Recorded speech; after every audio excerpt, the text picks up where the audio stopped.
उसने रहने और राजकुमारी की मदद करने का फैसला किया। हालांकि यह सब एक रहस्यमयी चुड़ैल द्वारा पता चल गया। उसके पास 9वीं किरण की शक्ति थी, इसलिए उसके लिए कार्टर को नियंत्रित करना आसान था।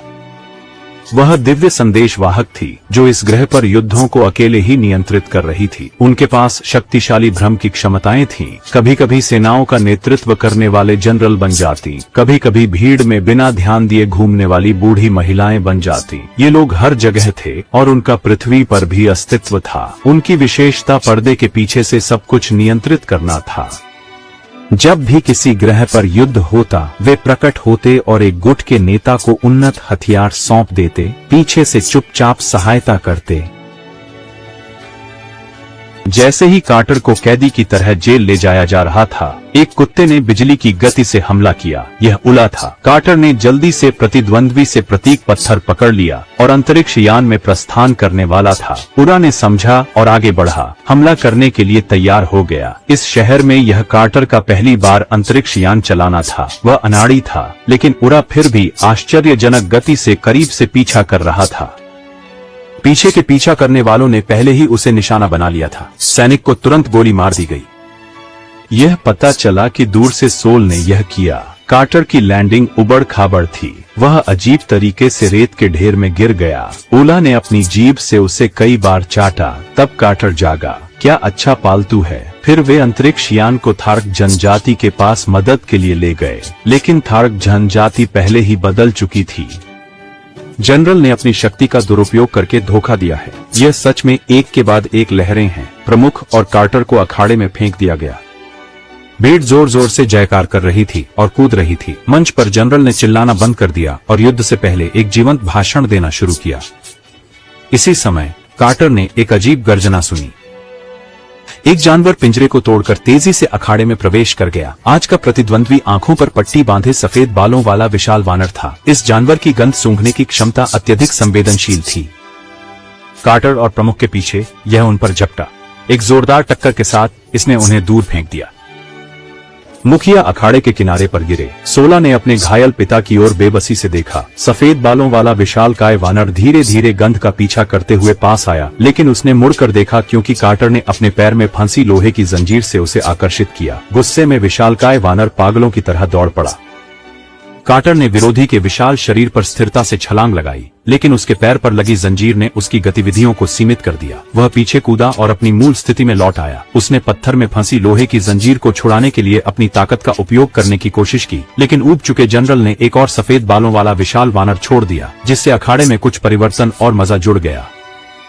जल्दी से संवाद करने के बाद दोनों जानवर अलग हो गए और कार्रवाई की। जैसे ही विशाल वानर उसके पिता के पास पहुंचा, सोला इसे सहन नहीं कर सकी और अपने कट्टर दुश्मन के साथ अखाड़े में कूद गई। उतरते ही कट्टर दुश्मन को विशाल वानर के हाथों तुरंत मार दिया गया, जिससे सभी दर्शकों की उत्तेजना फिर से भड़क उठी।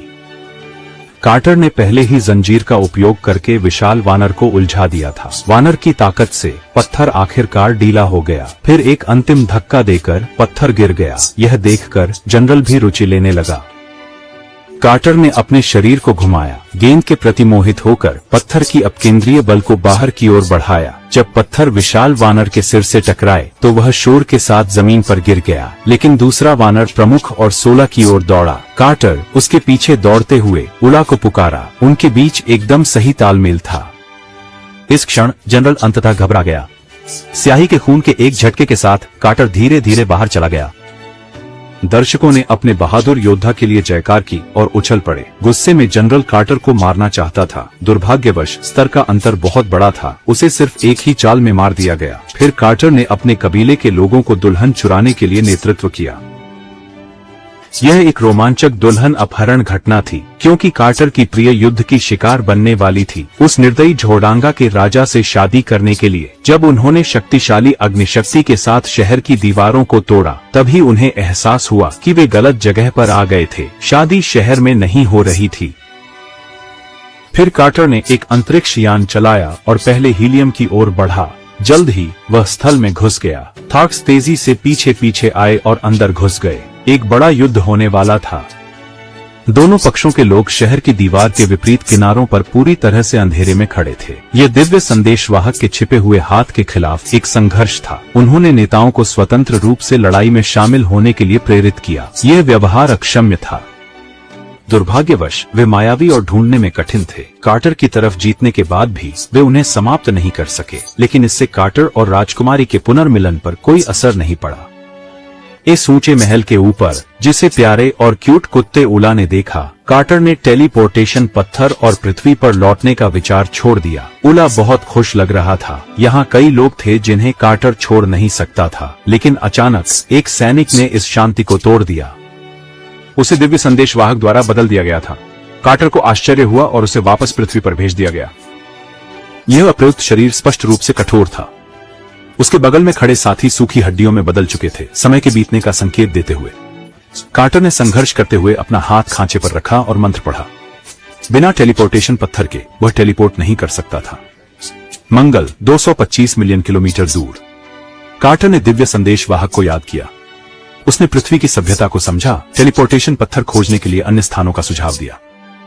इसलिए उसने 10 साल की खुदाई का अभियान शुरू किया। इस बीच दिव्य संदेशवाहक के बारे में सुराग हर जगह खोजे। आखिरकार आज उसे प्रगति मिली। मजदूरों ने अंततः इसे भूमिगत पाया। इसे प्राप्त करने के बाद कार्टर ने इसे तेजी से बॉक्स में बंद कर दिया। फिर वह जल्दी से अपने किले में वापस चला गया। उसे हमेशा से शक था कि दिव्य संदेशवाहक उसका पीछा कर रहा है, इसलिए उसने अपनी संपत्ति का वारिस बनाने के लिए अपने भतीजे को ढूंढा और उसने सब कुछ अपनी नोटबुक में दर्ज कर लिया।